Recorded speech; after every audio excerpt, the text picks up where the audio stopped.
Smith, supporting municipalities, state agencies, and institutions by delivering comprehensive transportation solutions. With over 17 years' experience, he specializes in urban and multimodal planning, leveraging data-driven insights and engineering expertise to address diverse mobility challenges. Prior to joining CDM Smith, he worked for the Seattle Department of Transportation. And Will has a passion for bicycling and walking as a means of transportation.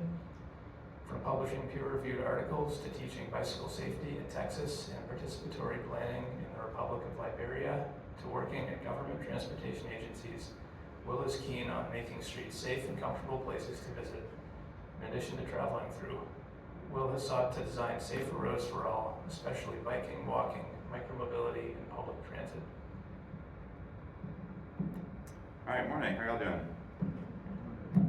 Okay, so this is a bit different than other presentations. We're not digging into statistics of how well LiDAR works compared to video. We're not digging into statewide, citywide models like you saw already. This is, I'll show you a bit about how we chose this project location, but this is mostly, hey, Tennessee also doesn't have a bike ped systematic count program. We don't even have synthetic guess that Kentucky just showed. This is, let me evaluate which sensor might be good for a statewide program or even a region-wide kind of pilot. So this is a proof of concept type of presentation. And what do you do with that data once you get the data on one specific road? So LiDAR Matrix is the company that provided the sensor and the analysis and the kind of output shape files. Jason's from CDM Smith. I was at the Tennessee DOT when this started. 23, 24 is kind of when I did that coordination work. Now I'm at the Greater Nashville Regional Council, the NPO here in Nashville. And this is a typical road in Tennessee. You know, it's similar to the rest of the US. It's a 5-lane arterial suburb urban road. This is near my house in West Nashville. This is in Knoxville. People are waiting on the shoulder to cross. And we don't know how many people are doing this a day because there's no counts. And even when we do a pedestrian or road safety audit at TDOT, unless someone asks for a bike ped count in the traffic count, it doesn't happen. So default is, we're not even gonna look at where people are counting. You have to ask, oh, please count the pedestrians while you're out there doing this pedestrian safety study. So I'm very thankful that I've been able to go to conferences like TRB. 2022 is my first time. I realized, oh my gosh, the posters are my favorite part. So 2023, I went on every single poster session, every single row. And this is the poster that started this whole thing. This is his LiDAR Matrix presentation about yield times before and after RFB was added to a crosswalk. And LiDAR showed if you add even just the little LED lights flashing, that greatly improves drivers stopping at the crosswalk. So it's immediate proof that your project worked. So I said, hey, this would be awesome to happen in Tennessee. Took a while, but we finally got it into some projects. And in 2025, the data was collected. So this is kind of how the projects were selected. I inherited this model and then improved it from someone before who worked at TDOT. So communities of concern at the top is kind of the equity demographic information. The crash toolkit is the history of crashes, a little bit of a forecast about where crashes might happen in the next year or two. Direct demand is not as sophisticated as what you just saw. It's more of a land use kind of guess in businesses and that kind of thing, guessing at estimates, more of an index. And then level of traffic stress for pedestrians on at least the state routes. And so after you select some locations, we have 10 million to use. We start with 20 projects. We ask the cities, hey, narrow your 9 projects in Memphis down to 5. And then we start the planning concept reports. That's where Jason comes in. We trust the consultants to do that work and develop some concepts on what the issues are, where the crashes are, right, and what to do about it. So this is, the program before I got there, it was very simple, and we made it into this beautiful, very detailed program. We had control over the money and where it went and how the process went on. So I said, why don't we dig a little bit deeper for a little bit more money to get better results and more confidence about where we're putting signals or pedestrian hazard beacons or whatever. And evaluation is, are we doing the projects in the right spots? So you guys know what LiDAR is, but in Tennessee, there's a lot going on. It's like the media is statewide for TDOT. Every year they drive the state routes. Nashville, DOT, and Vanderbilt University are probably one of the highlights. Hundreds of counties are going to be installed at signals in the next few years. Nolensville Pike is going to have, I think, 2 LiDAR sensors at every signal for like miles. UT Chattanooga has a smart corridor on Dr. MLK Boulevard. They've been doing that they're probably the first in Tennessee. It's used for hydrology and Native American archaeology. And this is kind of one of the examples from Reno, Nevada. That's where the LiDAR Matrix is based. So they started from a university research lab, and now the researchers are kind of both researchers and owners of this program. So these are pedestrian dots. Every dot is where a pedestrian was sighted in just 72 hours across this 8-lane arterial. And I think this was before and after a BRT project was put in. Okay, so I'm gonna hand it over to Jason to talk about these 2 locations. Great. Thank you, Will. My name is Jason Fialkoff. I'm a senior project manager at CDM Smith, and we were really fortunate when Will said, hey, why don't we do these pedestrian safety projects differently this time? They're generally planning studies, but like Will indicated, with data collection, a lot of times, especially when you give it to an engineer at the beginning of planning and design, they just send a counter out there just to count the intersection. In this instance, it was like, oh, we're going to get a full picture of corridor operations, which is so neat and so illuminating. So this is the first corridor we looked at. This is State Route 27, Rossville Boulevard. This is in Chattanooga. And like Will mentioned earlier, it's pretty general looking state highway. We've got these all across Tennessee. You probably have them in wherever you all came from today. 5-lane cross section, unprotected bike lanes on either side. What's nice about this corridor is that it does have a grid and it does have sidewalks. So it is a little bit different than our classic state highway. And then you can kind of see here the 40-mile-per-hour speed limit. And just a little bit more facts, folks with numbers. It's about 29,000 vehicles per day, and generally the 85th percentile speed is above the speed limit. And this corridor, there are only traffic signals at each end. So at the very north, which is 37th Street, and then at the very south, which is 42nd Street. And we're looking at just this 5-block corridor here. This here is the safety data for the corridor. We're showing the pedestrian collisions, the fatal collisions, and the ones with serious injuries. And we've turned the corridor on its side here, so the north end is on the left, the south's on the right. And you can see mid-block we have this cluster of collisions here that generally coincides with where the vehicles reach their highest speed, but also is kind of indicative of what is probably going on out there, just kind of looking at it. It's a little bit hard to see, but that's the NaTMEC building, which is a social services building. So big generator of people walking, using other modes of transportation.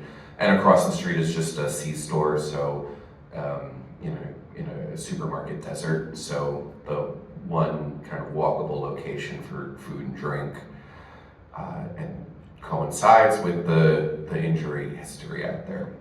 So that was why the corridor was selected by TDOT and Will. And then the plan here was to get a really full spread and make sure that we were collecting LiDAR data for the entire corridor. So we positioned a LiDAR camera at each intersection. A LiDAR camera generally covers a 300-foot radius, so about a city block. And through this analysis, or through the data collection plan, we were able to collect speeds, volumes for all users, people driving, people walking, people biking, people on micromobility. And then turning data for vehicles, but also crossing and movement data. So by having the comprehensive corridor, we were able to see the kinds of data that often gets missed when we're trying to collect alternative mobility data. So earlier Will showed the picture of somebody trying to cross mid-block on a state highway where there's not really a safe crossing, and that's the kind of data that goes missing in a classic data collection plan that we're trying to capture here. And then on top of that, also trying to identify near-miss safety data, so not just looking after the fact that at how many collisions occurred, but also how close to collisions were occurring. So I'm just gonna move through the results pretty quickly here. We don't have a whole lot of time, but I think Will and I are happy to stick around and talk in detail with anybody who has questions. So what I've got up here is the pedestrian crossing heat map, and this is the one I always get most excited about, just because as somebody who started his career designing bike lanes and having to justify to traffic engineers, like, yes, there are people crossing, there are people biking, no, the data doesn't show it, but you can just go out there and see it. And by being able to show a heat map of where these crossings are occurring and how they're concentrated, it really starts to send a message and tell a story to folks who get to make those decisions. And what this heat map is telling us here is that at that intersection, which is mid-corridor, which is where we had the history of collisions, which is where we have the social services building that generally generates alternative transportation. This is where we have the highest amount of pedestrian crossings in the corridor. So it really starts to just illuminate things. When we step into the data a little bit further, so earlier Will showed the dots. In this instance, we took each of those dots and tried to generate a line for each individual movement, and started looking at it. It was like, okay, we can start to see that people are crossing at the intersection. They're generally doing this in like a two-stage crossing, and in some instances they're even walking along the two-way left turn lane. So you can see that line that appears in the middle of the road where people look for a space to cross. They cross halfway, they wait in the middle of the road to continue crossing. It's not ideal, but the corridor out there doesn't really serve people walking. And the data starts to show it. And then finally, East 38th Street and East 40th Street both emerged as high-risk locations for pedestrian crossing. That coincided with the heat map told that story. This here's the line map for micro-mobility trajectories. I think there's two things that kind of pop up here, and one is that even though there's limited infrastructure, that it's just an unprotected bike lane on a state highway, people are using it. You can see on both sides of the street, we have the lines in the bike lane, we also have the lines on the sidewalk. So folks are out there using these facilities. And then again, there's the micro-mobility traveling in the two-way left turn lane, likely doing a two-stage crossing. And it's neat because when you collect the turning movement and the volume data, it's often at peak periods. Even if you're trying to collect it throughout the day, it doesn't tell the story of having 3 days worth of data and knowing that micromobility or walking or bike data doesn't necessarily have peaks that align with motor vehicles. Does not mean people aren't using it.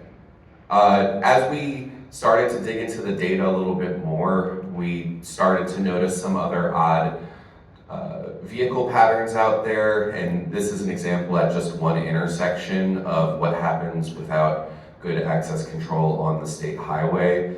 There's a lot of driveways there, and what ends up happening is that folks are doing all sorts of U-turns out there. And They're pulling into driveways to U-turn, they're using driveways and cross streets to U-turn, and it's unsafe behavior in general.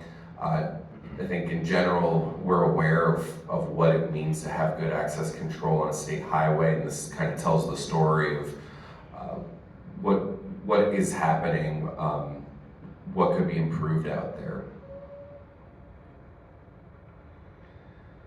And then just looking at conflicts and close interactions, again, generating heat maps for vehicle to vulnerable road user conflict rates.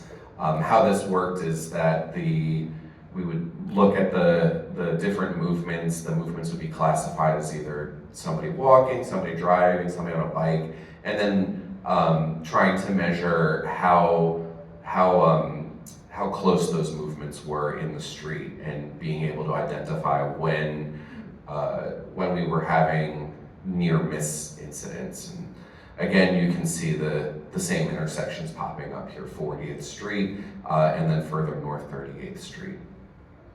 And I think what to me is always cool as just kind of an engineer or consultant is then figuring out how to use that data to tell the story, convince all of the folks and agencies involved that we need to make an improvement out there. And what we end up able to recommend is a signalized intersection at East 40th Street that was really there to serve people walking across the corridor.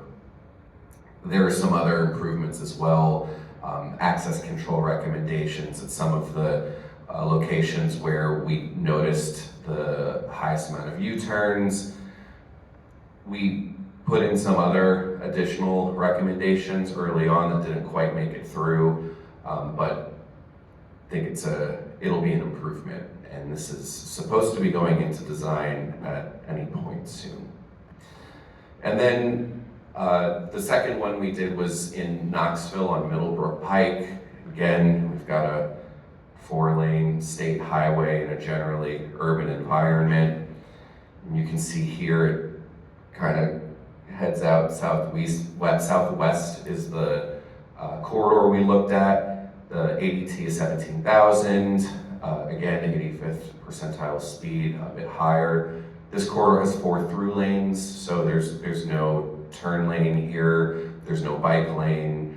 There are sidewalks. It's a little bit disconnected, and it also is it's a short corridor. It's 3 blocks, but it also links one of the state highway and arterials to the interstate system. There's a well-used bus stop about 1 block off of the other arterial, and then the intersection of the 2 arterials, we have the traffic signal. And then you can see here, pretty close to downtown Knoxville. So in this instance, we only set up 1 LiDAR camera out there, and we targeted the intersection with the bus stop. That was based on where we thought we would be having crossing data, where we thought we would get the most value out of data collection at not a signalized intersection, and then also based on colloquial conversations about where it might be the best to do it. So this is the intersection of Middlebrook Pike and Clyde Street Northwest, and this is the intersection that does have the bus stop. You can see on the top of the intersection, it looks kind of like a gas station. It is a gas station convenience store again, and what this LiDAR data started to show was where the pedestrians are crossing in general, that we knew there were going to be crossings here, and I think what popped out was, okay, they are crossing, and it's very concentrated crossing on the east side of the intersection. Again, the illegal turning behavior was something that we didn't set out to measure, but because we were collecting the data and digging into it, it started to pop out. So it's not a Buc-ee's, it's a Casey's. It's a Casey's. That's like a brand new Casey's gas station. And one of the things that they were required to do during the development was put in a plastic median along the double yellow line. So you can see that there's this bubble in this empty kind of eye of the turning movements, and that's where the plastic posts are. And you can see that by doing a limited implementation, people are just making the turns around the plastic separator. So in a way, it's preventing people from making the turn right in that spot, but it's also not eliminating the turning movement.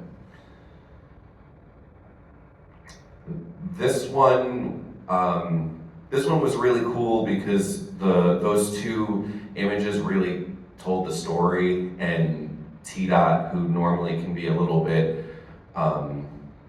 cautious with their recommendations, just kind of were like, okay, the data shows what we need to do, let's go out there and do it. We have a pedestrian hybrid beacon recommended for the corridor. It is on the east side of the intersection. It does include a concrete median island that extends the plastic posts and prohibiting those illegal turning movements that are happening. There are other recommendations in here. There's a road rechannelization, a road diet with the addition of bike lanes, some other pedestrian improvements, but I think it's really cool. At SDOT in Seattle, we used to do this kind of implementation pretty often with the pedestrian signal and the median island, but my understanding is it hasn't been done much in Region 1 or by TDOT. So it was neat that the LiDAR data told a convincing story that the operations engineers were like, oh yeah, we just have to go out there and do it. Yeah, so there's some limitations. There's cost of time, cost of money, which project is in the pipeline at the perfect time to slot this in, which projects are going to overlap, politics and different things internal to TDOT. But overall, the message I'm walking away from this is I'm just one piece in a long line of people that can get to saving lives. Whoever invented LiDAR to the university researchers that said, let's apply this to crosswalks and pedestrian safety, and then they brought it to a conference, and I was paid to go to the conference, and I saw it, and it might have been my idea to bring it back to Tennessee and push it through. I was the champion there, but I couldn't have done it without CDM Smith and other regions of TDOT. So thank you guys for the work that you're doing. People like me in the NPO and TDOT are just one piece of that. So thank you for coming to conferences and sharing your work, because we need to use it, we need to apply it. So everywhere from the high detail, I don't know how this is going to be applied, to I have an idea for you, all that research is great and helpful. Thank you.